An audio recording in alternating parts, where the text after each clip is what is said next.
Welcome back to the Nothing Changes Until You Do. Today we are reading chapter 40. It is week 40, the final chapter, final week of the book. And that chapter is titled, Live Like You're Going to Die Because You Are. I know I'm going to die, I just don't know when. And as simple as this thought is, it is so profound to me. I don't live my life all that consciously aware of the fact that I'm going to die, even though I know that it's inevitable. My fears about my own death and those close to me often keeps me away from the topic altogether. I also hesitate to talk about death because it is morbid and a real downer. I worry that it's too intense to address, or I superstitiously fear that if I focus on it, I will somehow attract death to me or to people close to me.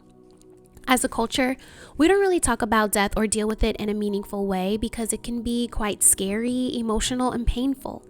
Death also is the exact opposite of so much that we obsess about: youth, productivity, vitality, beauty, results, improvement, the future, and so on. But what if we embraced death, talked about it more, and shared our own thoughts, feelings, and questions about it? While for some of us this may seem uncomfortable, undesirable, or even a little bit weird, think about how liberating it would be to face the reality of death directly. Steve Jobs gave a powerful and famous commencement speech at Stanford's graduation in 2005 titled, How to Live Before You Die.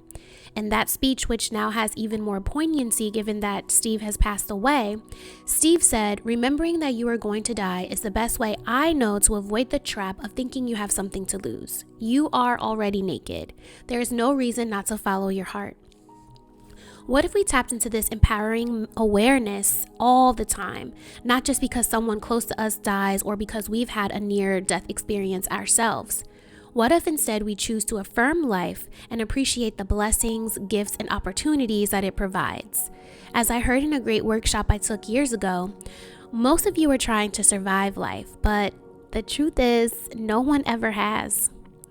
I decided to end the book with this chapter on living like you're going to die for a few reasons. First, it brings things back full circle to the first chapter. Focus on what truly matters. Second of all, the awareness and perspective we often gain in the face of death is directly related to the core themes of this book. Go for it. Be yourself. Accept who you are. Be gentle with yourself. Have the courage to be vulnerable. Love yourself. Remember that you are a source of your own happiness. And practice completely and embracing and surrendering to the present moment.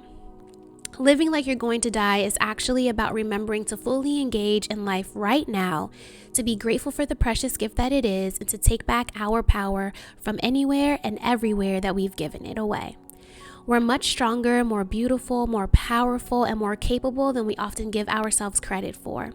As we continue to catch ourselves with empathy, when we stray off course, discount ourselves, or focus on things that don't really matter, we can bring ourselves back to the truth of who we really are.